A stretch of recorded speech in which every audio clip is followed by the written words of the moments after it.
Hello बच्चों, कैसे हैं आप लोग। आई होप कि आप अच्छे होंगे। क्लास 7 साइंस में चैप्टर 10 है विद्युत धारा और इसके प्रभाव। आइए इसके सारे क्वेश्चंस को हम लोग हल करते हैं। सबसे पहले देखिए क्या है पहला प्रश्न। विद्युत धारा के किन्हीं दो प्रभावों का हमें उपयोग बताना है।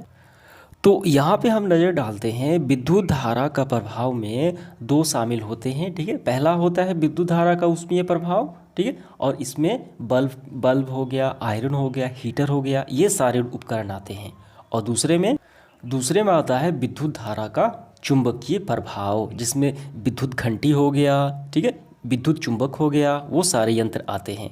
तो इनके क्या उपयोग है वही हमें बताना है। तो इसका आंसर हम इस तरीके से लिखेंगे। देखिए, विद्युत धारा के प्रभावों का उपयोग निम्नलिखित है।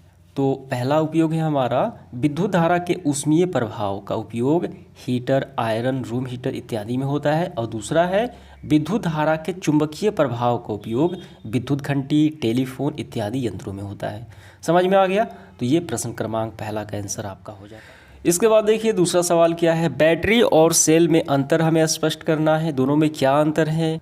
तो सेल जो है ये विद्युत ऊर्जा की एकल इकाई होती है। वहीं बैटरी की बात की जाए, ये कई सेलों का ये क्या है, एक समूह होता है जो बैटरी कहा जाता है। ठीक है, ये रहा विद्युत सेल और ये रही बैटरी। ठीक है, और भी हम अच्छे से समझ सकते हैं। सेल जो है वो एकल उपकरण होता है, एकल इकाई होती है जो रासायनिक ऊर्जा में विद्युत ऊर्जा को बदलती है। यहाँ पे देखिए ये क्या है, ये सेल है, एक है। ठीक है, तो अगर इसी सेल को हम जोड़ दें, यानी बैटरी की बात की जाए, अगर दो सेलों को जोड़ दिया जाए वो बन जाता है बैटरी। ठीक है, दो या दो से अधिक सेलों का संयोजन बैटरी कहलाता है।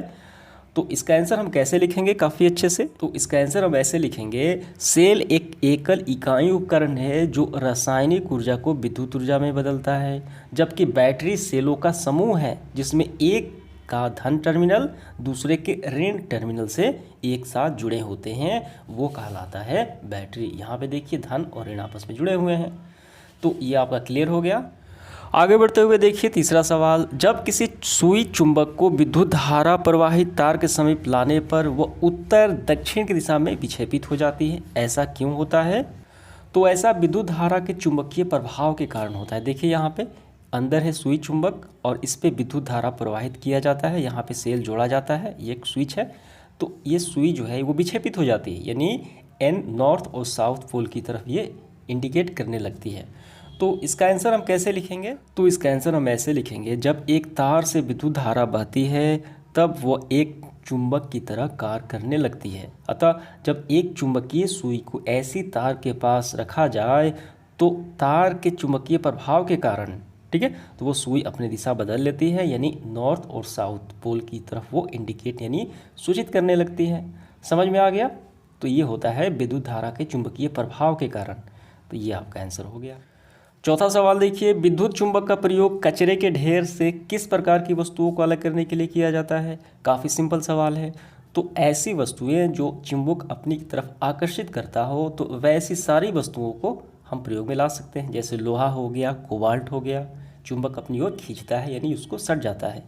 तो इसका आंसर हम कैसे लिखेंगे। तो इसका आंसर हम ऐसे लिखेंगे, विद्युत चुंबक का प्रयोग कचरे के ढेर से चुंबकीय वस्तुओं जैसे लोहा, कोबाल्ट को अलग करने के लिए किया जाता है, अर्थात चुंबक द्वारा आकर्षित वस्तुएं के प्रयोग में। समझ गए। तो ये इसका आंसर हो गया। इसके बाद देखिए पांचवा है रिक्त स्थानों की पूर्ति करना हमें। पहला है देखिए, विद्युत धारा के ऊष्मीय प्रभाव पर आधारित सुरक्षा युक्ति को क्या कहते हैं। तो इसे विद्युत फ्यूज कहा जाता है। ये विद्युत धारा के ऊष्मीय प्रभाव पे कार्य करता है। धारा बहती है तो वो पिघलकर ये टूट जाता है, यानी परिपथ को तोड़ देता है, जिससे परिपथ में लगे उपकरण बच जाते हैं। तो आपका आंसर होगा विद्युत फ्यूज। तो आपको भरना है विद्युत फ्यूज। इसके बाद देखिए खा में, दो या दो से अधिक सेलों के संयोजन को कहा जाता है। क्या कहा जाता है। तो यहाँ पे हम नज़र डालते हैं, दो या दो से अधिक सेलों का संयोजन जो है वो बैटरी कहलाता है। तो आपको भरना है बैटरी। इसके बाद गाँव में, विद्युत सेल के प्रतीकों में लंबी रेखा उसके टर्मिनल को निरूपित करती है। काफ़ी आसान है। तो विद्युत सेल में जो लंबी रेखा है वो किस टर्मिनल को बताती है, वो बताना है हमें। तो यहाँ पे ध्यान देना है आपको, विद्युत सेल के प्रतीकों में ये रहा, ठीक है, प्रतीकों में लंबी रेखा धन टर्मिनल को यानी प्लस को दर्शाती है। ये देखिए ये लंबी है, ठीक है, ये हो गया प्लस, और छोटी एवं मोटी रेखा वो ऋण को, ये रहा ऋण और ये रहा धन। तो हमें बताना है ये लंबी रेखा, तो लंबी क्या है, ये धन टर्मिनल को बताती है। तो आपको लिखना है धन टर्मिनल को बताती है, समझ गए।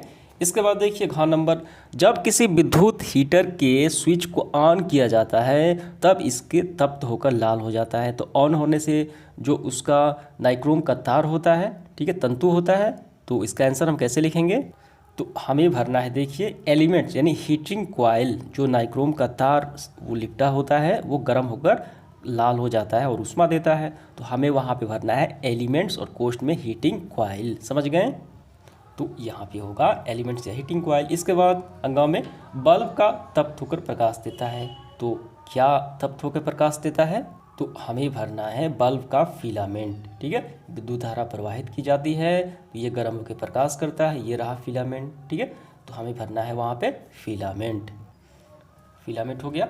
6 नंबर में है निम्नलिखित कथन में सही और गलत का चयन करना है, काफ़ी आसान है। पहला है जब किसी फ्यूज से निश्चित सीमा से अधिक विद्युत धारा प्रवाहित होती है तो वह पिघलकर टूट या जल जाता है, क्या ये सही है कि गलत है। तो यहाँ पे हम नज़र डालते हैं, जब फ्यूज में तार में एक सीमा से अधिक विद्युत धारा प्रवाहित की जाए तो वो पिघलकर टूट जाता है, यानी परिपथ को तोड़ देता है, ठीक है। तो ये बिल्कुल सही है, तो ये आपका हो गया सत्य है। इसके बाद देखिए ख, विद्युत चुंबक चुंबकीय पदार्थ को आकर्षित करते हैं, ये बिल्कुल सही है। चुंबकीय पदार्थ यानी लोहे कोबाल्ट को आकर्षित करते हैं, सत्य है।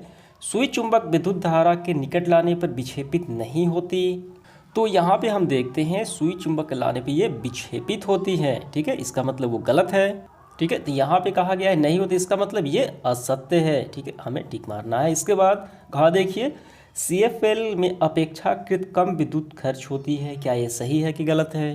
तो CFL बल्ब जो होते हैं, ट्यूबलाइट, ये बहुत कम विद्युत ऊर्जा का प्रयोग करते हैं, ये बात बिल्कुल सत्य है। तो ये आपका सही हो गया। और इस तरीके से हमारा ये सेशन समाप्त हुआ।